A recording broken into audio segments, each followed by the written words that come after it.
আপনারা যারা আসলে টাইগার মুরগি পালন করার কথা চিন্তা করেন বা টাইগার মুরগি পালন করছেন বা টাইগার মুরগি পালন করবেন, আপনাকে যদি প্রশ্ন করা হয় টাইগার মুরগি পালনের সবচেয়ে বড় প্রতিবন্ধকতা কি, নিশ্চয়ই আপনি উত্তর দিবেন বাচ্চা নির্বাচন করা। কেননা আপনারা জানেন টাইগার মুরগি পালনের ক্ষেত্রে যদি সঠিক বাচ্চাটি আপনারা নির্বাচন করতে না পারেন তাহলে কিন্তু খামার শুরু করার আগে আপনার খামারটি ধ্বংস হয়ে যাবে বা শেষ হয়ে যাবে, কেননা আপনি সঠিক জাতি নির্বাচন করতে পারেননি। তো আমাদের নতুন যারা রয়েছেন, বিশেষ করে যাদের এই টাইগার মুরগি পালনে বা মুরগি পালনে অভিজ্ঞতা নেই, তারা কিন্তু সঠিক বাচ্চাটি নির্বাচন করতে পারেন না। তো আজকে আমরা আমাদের পাশে একজন উদ্যোক্তা ভাই রয়েছেন, ওনার কাছ থেকে আমরা জানবো আসলে কোন কোন লক্ষণগুলো দেখলে বা কিভাবে আপনারা বুঝবেন এটি অরিজিনাল টাইগার মুরগির বাচ্চা কিনা, বা কোন সহজ পদ্ধতিতে আপনারা টাইগার মুরগির বাচ্চা চিনতে পারবেন সে বিষয়ে আমরা জানবো। এবং অরিজিনাল টাইগার মুরগির বাচ্চা আপনারা কোথা থেকে কিভাবে সংগ্রহ করলে আপনারা প্রতারিত হবেন না সে বিষয়ে জানবো আমাদের আজকের উদ্যোক্তা ভাইয়ের কাছ থেকে।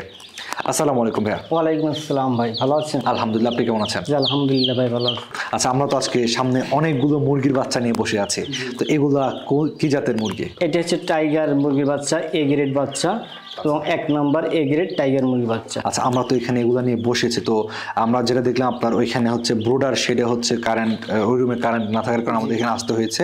তো ওইখান থেকে যে বাচ্চাগুলো ছিল আর এখানে যে বাচ্চা, দুটো তো সেমই? জি, একবার এ গ্রেড বাচ্চা। তো এ গ্রেড এবং বি গ্রেড দুইটা পার্থক্য থাকে, এখন এটা পার্থক্যটা যদি আমাদেরকে একটু বুঝিয়ে বলতেন, যেহেতু এ গ্রেডের বলছেন।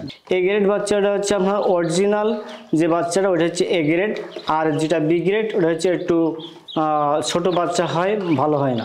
আচ্ছা আচ্ছা, তো আমাদের নতুন যারা টাইগার মুরগি পালন করে বা যারা আমার মতো অনভিজ্ঞ, মানে এর কোনো ধারণাই নাই, তারা আসলে কোন লক্ষণগুলো দেখলে সহজে বুঝতে পারবে যে এটা টাইগার মুরগির বাচ্চা? আমাদেরকে একটু আসলে ধাপগুলো যদি একটু বলতেন। বাচ্চা চেনার উপায় হচ্ছে, 1 নম্বরে হচ্ছে বাচ্চাগুলো বড় থাকবে এবং 35 গ্রাম 40 গ্রাম ওয়েট থাকবে টাইগার মুরগির বাচ্চা, এবং পাগুলো খুব মোটা মোটা হবে। আপনারা বাচ্চাগুলো দেখতে খুব দুষ্টপুষ্ট সুন্দর, এবং ঠোঁটগুলো খুব মোটা মোটা বড় বড় হয় এই বাচ্চাগুলোর। অন্য বাচ্চার থেকে এই বাচ্চাগুলো অল্প দিনে বড় হয়ে যায়, এবং অন্য বাচ্চা যেরকম এর সময় বেশি লাগে, 1 সপ্তাহ যতটুকু পারে, এই বাচ্চাটা 3 দিনে তার ডবল হয়ে যায়। মানে হচ্ছে আপনি যেটা বলছেন অন্যান্য বাচ্চার চেয়ে এটার ওজন বেশি থাকে? ওজন বেশি থাকে এবং বড় হয়। আচ্ছা, এটা একটা বুঝলাম। ধরেন আমি একটা সোনালী জাতের একটা মুরগির 5 দিন বয়সে একটা বাচ্চা নিলাম, জি, আর এটারও কয়দিন বয়সে বাচ্চা নিলে সেম হয়ে যাবে? এইটা সোনালীটা যদি আপনার 5 দিনের, এইটা হয়ে যাবে 2 দিনের বাচ্চা, এরকম সেম কোয়ালিটি হয়ে যাবে, সেম ওয়েট হয়ে যাবে এবং ওরকম বড় হয়ে যাবে। আচ্ছা আচ্ছা, এটা আমরা প্রথম ধাপটা জানলাম, সেটা হচ্ছে অন্যান্য জাতের মুরগির চেয়ে এটা দ্রুত বাড়ে এবং হচ্ছে ওজনটা বেশি থাকে। আচ্ছা, এর পরবর্তী আর কোনো পদ্ধতি আছে কিনা? দ্বিতীয় ধাপটা হচ্ছে আপনার এগুলো পাড়া একটু মোটা মোটা থাকবে এবং ঠোঁটটা একটু লম্বা মোটা হয়, বডিটাও একটু মোটা মোটা থাকে, আর পশমগুলো খুব বড় বড় থাকে। আচ্ছা, আমরা যদি একটু দেখাই, একটু কাছ থেকে দেখাবো। দেখতে পাচ্ছেন এই যে মুরগিগুলো, এই মুরগিগুলোর যে পা, এগুলো কিন্তু বেশ মোটা রয়েছে শরীরের অনুপাতে। আচ্ছা, আর মাথাটাও কিন্তু একটু মোটা আছে, এবং এটার হচ্ছে পশম বেশি বলছিলেন? আচ্ছা, পশমগুলো বড়, মানে বড় বলছিলেন, বড় আছে। তো বিশেষ যে কথাটি ভাই বলছে সেটা পা কিন্তু মোটা থাকে। দেখতে পাচ্ছেন এটা কিন্তু অন্য মুরগির যেমন পা একটু চিকন থাকে, এটা কিন্তু পাটা মোটা রয়েছে এবং এটা মাথাটাও মোটা রয়েছে। আচ্ছা, এছাড়া আর কোনো বৈশিষ্ট্য আছে কিনা? এছাড়া এই বৈশিষ্ট্য, বাচ্চারা যখন আপনার ওঠে হেসারির থেকে, তখন বাচ্চারা ওয়েটও বেশি থাকে, ওয়েট অনেক বেশি থাকে ওই বাচ্চার থেকে, ওটা 10 গ্রাম 15 গ্রাম ওয়েট বেশি থাকে। আচ্ছা, আর সুস্থ সবল কেমন? সুস্থ সবল এই বাচ্চাগুলো আপনি খুবই চালু এবং রোগ বেলায় থেকে অনেকটাই মানে সেফ।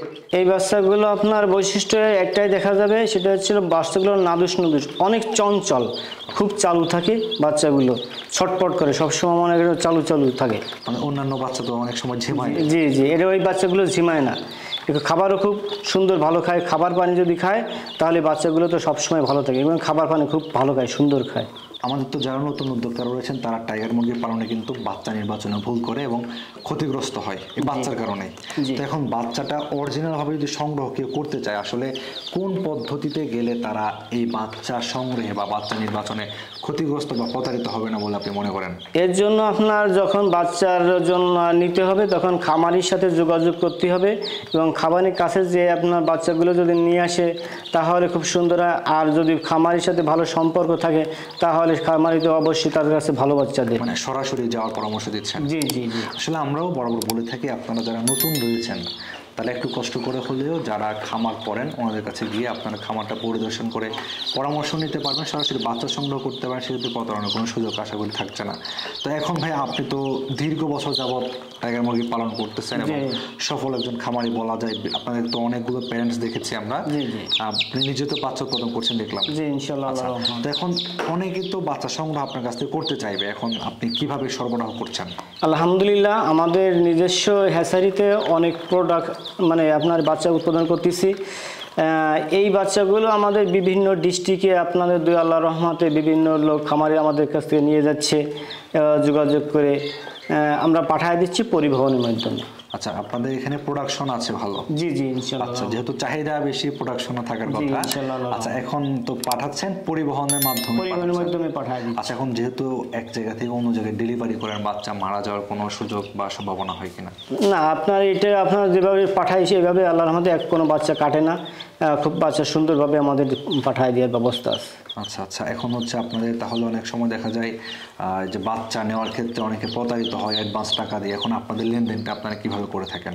আমাদের কথা হচ্ছে যে খামারি ভাইরা যদি আমাদের কাছে আসে নিয়ে যায় আলহামদুলিল্লাহ, আর যদি তারা যদি না আসে তাদের কাছে আমরা পাঠায় দিই বিশ্বাস্তর মাধ্যমে। তবে আমাদের খামারের হ্যাচারিটা অনেক দিন দেখতেছে এবং বিভিন্ন চ্যানেলে আমাদের অ্যাড দেওয়া আছে, মানুষ বিশ্বাস্ত হয়ে গেছে এবং এইভাবে অনলাইনে আমাদের মাধ্যমে টাকা দিয়ে পয়সা দিয়ে আমরা পাঠাই দিই। আচ্ছা, তাহলে হচ্ছে এখন আপনারা যদি কেউ অর্ডার করতে চায় সেক্ষেত্রে অগ্রিম টাকা কেমন দিতে হয় বা কত টাকা পেমেন্ট করতে হয় আনুমানিক? যদি কেউ সরাসরি এসে নিয়ে যায়, মনে করেন 500 টাকা আমাদের দিল, অ্যাডভান্স করলো, 2 দিন পরে বাচ্চা নেবে, যদি সরাসরি আসে তাহলে খুব আলহামদুলিল্লাহ 500 টাকা দিল, বুকিং দিল, বাকি টাকা যখন আসবে তখন এসে আমার বাচ্চা নিয়ে যাবে, টাকা দিয়ে যায়।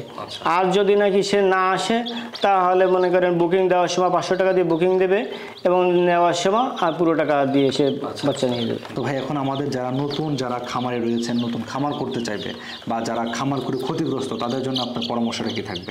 আলহামদুলিল্লাহ তাদের জন্য পরামর্শ আমার একটা থাকবে যে সঠিক জাতের টাইগার মুরগির বাচ্চা দিয়ে যদি পরিচালনা করে খামারটা তাহলে অবশ্যই সে লাভবান হবে।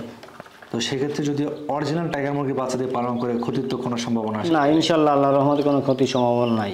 জি, তো আপনারা যারা টাইগার মুরগি পালন করতে চান সরাসরি আপনারা ভাইদের সাথে যোগাযোগ করতে পারেন, ভাইয়ের সাথে যোগাযোগ করে ওনার কাছ থেকে অরিজিনাল টাইগার মুরগির বাচ্চা নিয়ে যেতে পারেন। ওনাদের যেহেতু প্যারেন্টস রয়েছে, ওনাদের হ্যাচিং যে ওনাদের যে ডিমের এটাকে যেন বলে ওনাদের নিজস্ব ইনকিউবেটর, হ্যাঁ ওনাদের নিজস্ব ইনকিউবেটর, ওনারা এই যে বাচ্চাগুলো উৎপাদন করেন, সরাসরি হ্যাচারি থেকে কিন্তু বাচ্চা সংগ্রহ করতে পারবেন। তো এছাড়াও টাইগার মুরগি পালনে কোনো ধরনের পরামর্শ বা কোনো বিষয় জানতে চাইলে সরাসরি ভাইয়ের ভিডিওতে স্ক্রিনে দেওয়া নাম্বারে যোগাযোগ করে আপনারা সকল বিষয়গুলো আশা করি জানতে পারবেন। তো আপনাদের সঙ্গে দেখা হবে অন্য কোনো প্রতিবেদন, অন্য কোনো উদ্যোক্তার সঙ্গে। সে পর্যন্ত ভালো থাকুন, আল্লাহ হাফেজ।